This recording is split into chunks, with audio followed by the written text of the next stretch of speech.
வணக்கம் மக்களே. இன்றைக்கு நாம் அருணகிரிநாதர் பாடிய பக்கரை விசித்திரமணி அப்படிங்கிற திருப்புகளை பற்றி பார்ப்போம். 12 வருடம் தவம் இருந்து மௌனத்தில் இருந்து அந்த மௌனத்திலிருந்து வெளியே வந்து முருகனுடைய காட்சி அவருக்கு கிடைக்குது. முருகன் அவருக்கு முத்தைத்தரு அப்படிங்கிற ஒரு அடியை எடுத்து கொடுத்து பாட சொல்லிட்டாரு. இவரும் முத்தைத்தரு பத்தி திறனகை அந்த முதல் திருப்புகளை பாடிட்டு மறுபடியும் போய் உட்காந்துட்டார் மௌனத்திலே. அப்புறம் கொஞ்ச நேரம் கழித்து விநாயகர் வர்றாரு. என்ன உட்காந்துட்டியே, பேசாமல் உட்காந்துட்ட அப்படின்னு கேட்கும்போது இவர் முருகன் வந்தார், பாட சொன்னார், நான் பாடிட்டேன், உட்காந்துட்டேன், முடிஞ்சு போச்சு அப்படின்னு பதில் சொல்கிறாரு. அப்போ விநாயகர் சொல்கிறாரு, நீ ஒரு தடவை பாடினது பத்தாது, நீ பாடிக்கிட்டே இருக்கணும் அப்படிங்கிறார்.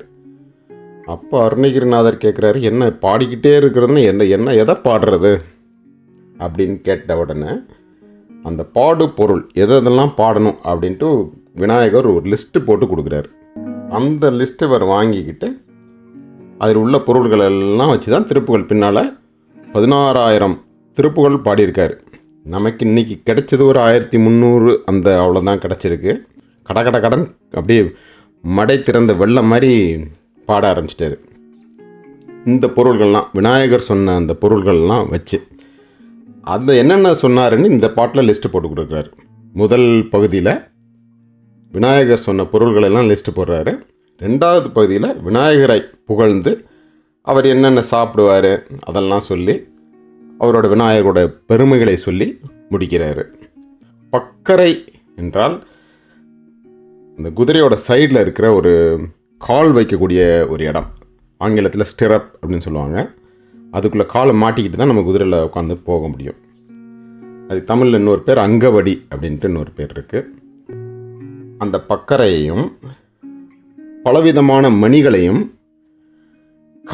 கலனைனா சேனம், நம்ம உட்காந்து கொள்ளக்கூடிய ஒரு இடம், சேடில் அப்படின்னு சொல்லுவாங்க ஆங்கிலத்தில். அந்த சேனத்தையும் இதெல்லாம் எங்கே இருக்குன்னா அந்த மயில்கிட்ட இருக்குது. அந்த மயில் மேலே இந்த எல்லாத்தையும் இந்த சேனம், அங்கவடி, மணிகள் எல்லாம் போட்டு டெக்கரேட் பண்ணி அந்த மயில் அழகாக நடந்துக்கிட்டு போகுது. பட்சின்னா இந்த இடத்துல மயில். அதை உக்கிர துரகம், கம்பீரமான துரகம்னா குதிரை, கம்பீரமான குதிரை அப்படின்னு சொல்கிறாரு. அது குதிரை மாதிரி இருக்குது, ஏன்னா அது ஒரு வாகனம். அதில் உட்காந்து போகும்போது குதிரையில் உட்காந்துட்டு போகிற மாதிரி இருக்குது. இந்த வர்ணனையெல்லாம் சொல்லி அந்த மயிலை பாடு, இப்படியெல்லாம் இருக்கிற மயிலை பாடு அப்படின்னு சொல்கிறாரு. நீபம்னா கடம்ப மலர், அது அடுத்த அடியில் வருது இந்த நீபம். நீப பக்குவ மலர் தொடைன்னா மாலை. ஸோ அந்த கடம்ப மலர் மாலையையும் முதல்ல மயில், இப்போ மாலை, அப்புறம் அக்குவடு பட்டொடிய, குவடுன்னா மலை, அந்த மலை அடி மாதிரி விட்ட அருள் கை வடிவேலும். ஸோ மயில், மாலை, வேல், அப்புறம் திக்கது மதிக்கவரு குக்குடம்னா கோழி. அந்த கோழி கொடியில் இருக்கும். அந்த கோழியையும் ரட்சை தரு சிற்றடின்னா அவருடைய கால் சின்னதாக இருக்கும். ஏன்னா அவர் முருகன் எப்போவுமே சின்ன பையனாக இளமை மாறாமல் இருக்கிறதுனால அவர் கால் அப்படியே சின்ன காலாக இருக்கும். அந்த காலையும், ஆனால் அவரோட தோல் நல்லா முற்றி நல்லா பலமாக இருக்கும். அதனால் அந்த 12 தோள்களையும் செய்ப்பதியும், செய்யின்னா வயல், நன்செய் புன்செய் அப்படின்னு சொல்லணும்ல, அந்த செய்ங்கிறது வயல், பதினா ஒரு ஊர், செய்ப்பதினா வயலூர். வயலூர் முருகனுக்கு ரொம்ப ஒரு விசேஷமான ஒரு இடம். திருச்சிக்கு பக்கத்தில் இருக்குது. ரொம்ப அருமையான கோயில். திருச்சிக்கு போனீங்கன்னா மறக்காமல் இந்த வயலூரையும் பார்த்துட்டு வாங்க. வைத்து செய்ப்பதியும் வைத்து உயர் திருப்புகள் விருப்பமோடு செப்பு அப்படின்னு இதெல்லாம் வச்சு நல்லா ஜாலியாக பாடு அப்படின்னு எனக்கு சொன்னதை நான் மறக்க மாட்டேன் அப்படின்னு விநாயகர்கிட்ட சொல்கிறாரு. இப்போ அந்த சொன்ன பொருள்களெல்லாம் லிஸ்ட்டு போட்டு பாருங்கள். ஃபஸ்ட்டு மயில், அப்புறம் கடம்ப மாலை, அப்புறம் வேல், சேவல், பாதங்கள், 12 தோள்கள், வயலூர். இதெல்லாம் விநாயகர் சொன்னதா அருணகிரிநாதர் நமக்கு சொல்கிறார். ஆனால் அருணகிரிநாதர் இந்த பொருள்கள்லாம் வாங்கிக்கிட்டு, இந்த லிஸ்ட்டை வாங்கிட்டு, அதுக்கு மேலே இன்னும் மேற்கொண்டு விஷயங்களை சேர்த்து நமக்கு திருப்புகளை கொடுக்குறாரு. அருணகிரிநாதர் சேர்த்துக்கிட்ட விஷயங்கள் இந்த வலது பக்கம் இருக்குது. பக்தி மார்க்கத்தை பற்றி, ஞான மார்க்கத்தை பற்றி, யோக மார்க்கத்தை பற்றி, வைராக்கியத்தை பற்றி, இதெல்லாம் வந்து திருப்புகளில் வந்து அங்கங்கே குறிப்புகள் வந்துக்கிட்டே இருக்கும். திருப்புகள் ஒன்று படித்தாலே இது எல்லாமே நமக்கு தெரிஞ்சு போயிடும். அதே மாதிரி இதிகாசங்கள், ராமாயணம், மகாபாரதம், பாகவதம், புராணங்கள், அதுலேருந்து விஷயங்களை நிறைய சேர்த்துக்குவார். இப்போ பார்த்திங்கன்னா ராமாயணத்தை எடுத்துக்கிட்டிங்கன்னா ராமரோட வீரத்தை பற்றி, அவர் அந்த 7 மராமரங்களை எப்படி துளைக்கிற மாதிரி அம்பு விட்டார், கடலை எப்படி கடந்தார், இந்த மாதிரி விஷயங்கள்லாம் அங்கங்கே வந்துக்கிட்டே இருக்கும். அப்புறம் மகாபாரதம், கிருஷ்ணர் பண்ண லீலைகள், பீமனை பற்றி, தருமரை பற்றி, அந்த மாதிரி குறிப்புகள் வந்துக்கிட்டே இருக்கும். பாகவதம், அதுலேருந்து கூர்மாவதாரம், மச்சாவதாரம், வாமனாவதாரம், இந்த குறிப்புகளும் வந்துக்கிட்டே இருக்கும். புராணங்கள் நிறைய, குறிப்பாக அந்த சிவபுராணத்துலேருந்து நிறைய விஷயங்களை எடுத்து நமக்கு சொல்லுவார். இந்த திரிபுரத்தை எரித்தது, மன்மதனை எரித்த விஷயங்கள், இதெல்லாம் வந்துக்கிட்டே இருக்கும் அடிக்கடி. அதே மாதிரி இந்த வயலூர்னு அவர் சொன்னதை இவர் அதை அப்படியே எக்ஸ்டெண்ட் பண்ணி எல்லா தலங்கள்னு மாற்றிக்கிட்டார். ஸோ பழனியை பற்றி, சுவாமிமலையை பற்றி, இப்படி ஏகப்பட்ட தலங்கள் அதை பற்றி அவர் பாடியிருக்காரு. நமக்கு கிடைத்தவரை 1339 பாட்டில் திருப்புகளில் ஒரு 211 தலங்களை வைத்து பாடியிருக்காரு. இந்த திருப்புகள் எங்கெங்கெல்லாம் வச்சு பாடியிருக்காரு, அந்த தலங்களை வைத்து அந்த லிஸ்ட்டை வச்சுக்கிட்டு நம்ம அந்த கோயில்களை போய் பார்த்தாலே நம்ம தமிழ்நாட்டில் இருக்க நல்ல கோயில்கள் எல்லாத்தையும் பார்த்துடலாம். விநாயகர் வயலூரை பாட சொல்லியிருந்தா கூட அருணகிரிநாதர் ரொம்ப பாடினது பழனி முருகனை பற்றி தான். பழனி தான் அவருக்கு ரொம்ப பிடித்தமான ஊர் போல இருக்குது. 98 திருப்புகள் பாடியிருக்காரு. அந்த பழனி மலை, அதை சுற்றி உள்ள இயற்கை வளங்கள், இதை பற்றிய வர்ணனைகள் எல்லாம் ரொம்ப பிரமாதமாக இருக்கும்.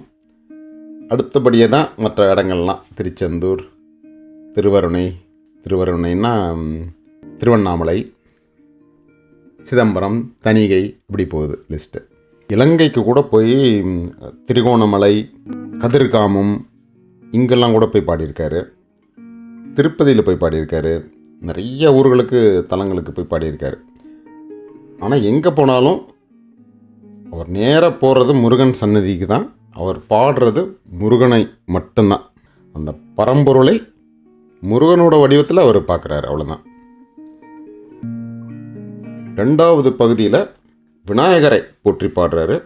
முதல்ல அவருக்கு விருப்பமான தின்பண்டங்கள் அதை வர்ணித்து, அதுக்கப்புறம் மற்ற பெருமைகளை பற்றி சொல்கிறாரு. இக்குன்னா கரும்பு, இக்கு அவரை, நற்கனிகள், சர்க்கரை, பருப்பு, நெய், எள்ளு, பொரி, அவல், துவரை, இளநீர், இதெல்லாம் அவர் சாப்பிடக்கூடிய பொருட்கள். வன் அப்படிங்கிறது அடுத்த லைனில் போய் சேரும். வன் டெச்சில் அப்படின்ட்டு பிரிஞ்சிருக்கு. அடுத்த லைனில் பார்த்திங்கன்னா வன் டெச்சில் பயறு, அப்ப வகைகள், பச்சரிசி, பிட்டு, வெள்ளரிப்பழம், இடிப்பல்னா மாவு, இடித்த மாவு வகைகள், தனி மூலம்னா கிழங்கு வகைகள்.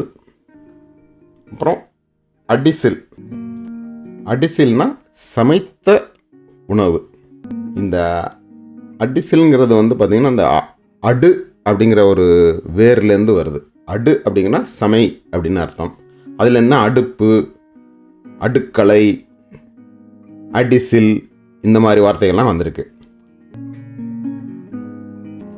உதாரணத்துக்கு திருமந்திரத்தில் யாக்கை நிலையாமையில் இந்த ஒரு பாட்டில் வந்து 2 தடவை இந்த அடி அப்படிங்கிற அந்த ஒரு வேரை யூஸ் பண்ணுறாரு திருமூலர். அடப்பண்ணினா சமைத்து வைத்தார். அடப்பண்ணி வைத்தார். அந்த சமைத்து வைத்த பொருள் வந்து அடிசில். அந்த அடிசிலை உண்டார். அடப்பண்ணி வைத்தார், அடிசிலை உண்டார், மடக்கொடியாரோடு மந்தனங்கொண்டார், இடப்பக்கமே இறை நொந்தது என்றார், கிடக்கப்படுத்தார் கிடந்தொடிந்தாரே. நல்லா சாப்பிட்டாரு, படுத்தாரு, இடது பக்கம் லைட்டாக வலிக்குதுன்னாரு, அவ்வளோதான் போய் சேர்ந்துட்டார். இந்த கதி வந்து யாருக்கும்ன்ட்டு இல்லை, எல்லாருக்குமே இந்த கதி தான். இதில் திருமூலர் நமக்கு சொல்கிற ஒரு மெசேஜ் என்னென்னா, இந்த உடம்பு வந்து அழிய போகிற உடம்பு தான். அதனால் இது அழியறதுக்கு முன்னால் அழியாத பொருள் ஒன்று இருக்குது, அதை தேடி வச்சுக்கோங்க அப்படின்ட்டு ஒரு மெசேஜ் கொடுக்குறாரு. ஸோ அந்த அடிசில் தான் இங்கேயும் வருது. மிக்க அடிசில், நிறைய சமைத்த உணவு, கடலை, இதெல்லாம் பட்சணம். பட்சணம்னா வந்து மெயின் சாப்பாடு கிடையாது, ஒரு சைடு ஸ்நாக்ஸ் மாதிரி. ஸ்நாக்ஸே எவ்வளோன்னா மெயின் சாப்பாடு எவ்வளோ இருக்குன்னு பார்த்துக்கோங்க. பட்சணம் என கொள்ளும் ஒரு விக்ன சமர்த்தன். விக்னம்ங்கிறது வந்து ஒரு தடைகள். விக்ன சமர்த்தன்னா அந்த தடைகளை நீக்கக்கூடிய ஒரு சாமர்த்தியம் விநாயகருக்கு இருக்குது. அதனால தான் அவருக்கு பேரே விக்னேஸ்வரன். விக்னத்துக்கு அவர் ஈஸ்வரன். ஈஸ்வரன்னா தலைவன். அதனால் அவருக்கு விக்னேஸ்வரன் அப்படின்னு பேர். அந்த ஈஸ்வர பட்டம்ங்கிறது வந்து ரொம்ப சில கடவுள்களுக்கு தான் ஈஸ்வர பட்டம். மெயின் வெறும் சும்மா ஈஸ்வரன் அப்படின்னா சிவன். அவர் தான் எல்லாத்துக்கும் அவர் தான் பிக் பாஸ். எல்லா கடவுளுக்கும் அவர் தான் பாஸ். அதனால் அவர் ஈஸ்வரன், வெறும் ஈஸ்வரன். விக்னேஸ்வரன்னா பிள்ளையார். அதேமாதிரி சனீஸ்வரன், சனி பகவானுக்கும் ஈஸ்வர பட்டம் இருக்குது. ஏன்னா அவர் வந்து ஒரு பெரிய ஒரு பவர் சென்டர். அவர் தான் அந்த கர்மா, அப்புறம் காலம், இதுக்கெல்லாம் அவர் தான் இன்சார்ஜ். ஒருத்தருக்கும் கர்மாவை பார்த்து அதுக்கேற்ற பலன்களை கொடுக்கறது, அதுக்கேற்ற மாதிரி அந்த 7.5 நாட்டு சனின்னா வந்து எல்லாம் அந்த கர்ம விளைகள் எல்லாம் அதுக்கு மொத்தமாக கொண்டு வந்து அந்த ஒரு 7.5 வருஷத்தில் வச்சு எல்லாத்தையும் கழிச்சிடுவார். அதனால் வந்து சனி பகவானை பார்த்து நம்ம பயப்பட தேவையில்லை. வர 7.5 நாட்டு சனி வருதுன்னா நம்ம சந்தோஷப்பட்டுக்கணும். ஏன்னா நம்ம கர்மா எல்லாம் கழிய போகுது அப்படின்னு சந்தோஷப்பட்டுக்கணும். கஷ்டமாக தான் இருக்கும், ஆனால் அதை பொறுத்துக்கிட்டோம்னா நம்ம கர்மா அந்த பெரிய அந்த ஒரு மூட்டை கொஞ்சம் கொஞ்சமாக அது கரைஞ்சி நம்ம வாழ்க்கை வந்து லைட் ஆயிரும். அதனால தான் அந்த 7.5 நாட்டு சனி முடியும் போது நமக்கு நல்ல விஷயங்களை பண்ணிட்டு போவார்னு நம்ம சொல்கிறதுக்கு காரணம் இதுதான். ஏன்னா அவர் ஒன்றும் பண்ணுறதில்ல, நம்மளுடைய கர்மா கழிந்ததுனால நம்ம ஆட்டோமேட்டிக்காக நம்ம ஒரு நல்ல ஒரு நிலைக்கு நம்ம போயிடுவோம். அதனால் இதெல்லாம் கரெக்டாக பார்த்து பண்ணுறதுனால தான் அவருக்கு சனீஸ்வரனுக்கு ஈஸ்வர பட்டம். விக்கின சமர்த்தன் எனும் அருள் ஆழி. அருள் ஆழினா அருட்கடல். அடுத்த அடியில் சிவனை சொல்லி, இப்படிப்பட்ட சிவன் நமக்கு அருளிய விநாயகரே. இந்த இடத்துல பெருமாள் என்ன விநாயகரை சொல்கிறாரு. வெற்ப அப்படின்னா மலை. வெற்பனா அவர் மலையில் வசிக்கக்கூடிய சிவன். குடில செடில, குடிலன்னா வளைந்த, செடிலன்னா அந்த ஜடாமுடி. அவரோட ஜடாமுடி வந்து வளைஞ்சு களைஞ்சு இருக்கும், சிவனுடைய ஜடாமுடி. அப்படிப்பட்ட விற்பரமர்.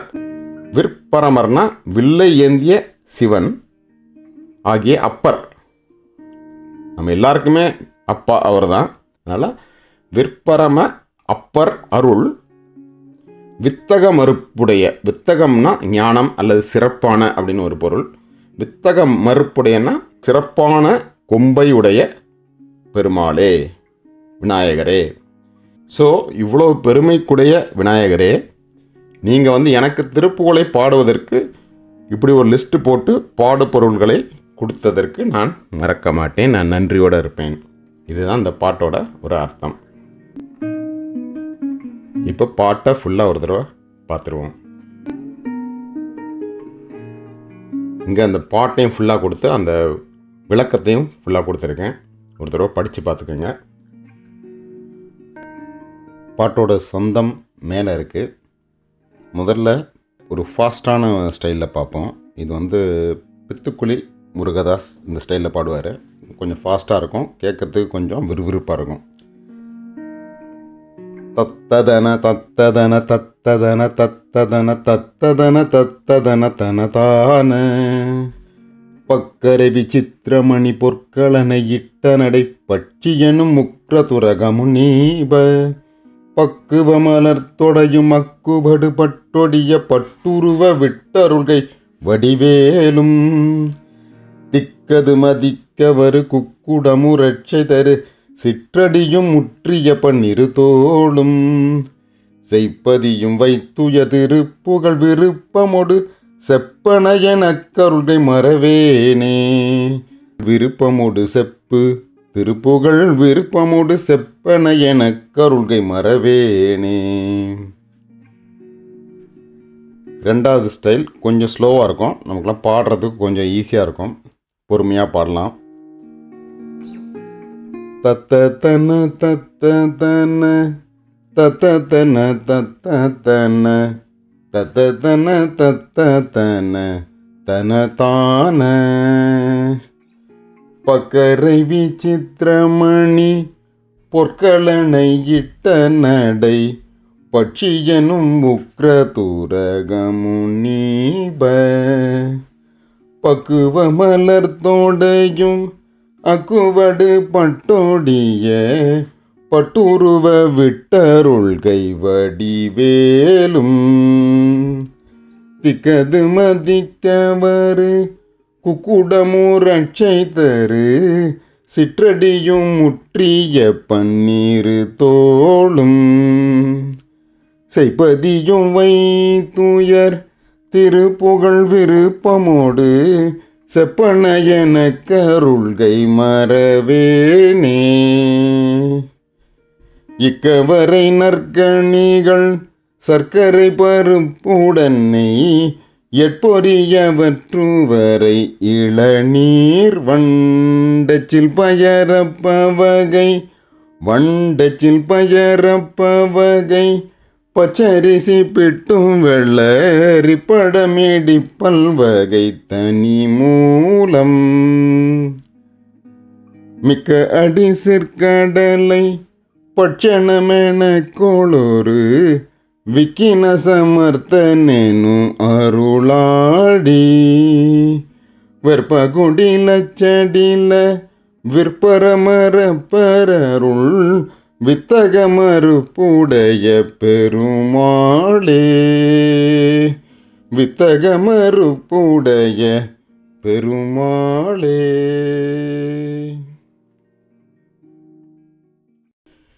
இந்த பாட்டு ஏற்கனவே தெரிஞ்சிருந்தாலும் இப்போ தான் வார்த்தைக்கு வார்த்தை போய் கரெக்டான ஒரு அர்த்தத்தை படித்து தெரிந்து கொண்டேன். அந்த வாய்ப்பை கொடுத்ததற்கு உங்களுக்கு நன்றி. நல்லா பாடுங்க. மீண்டும் சந்திப்போம்.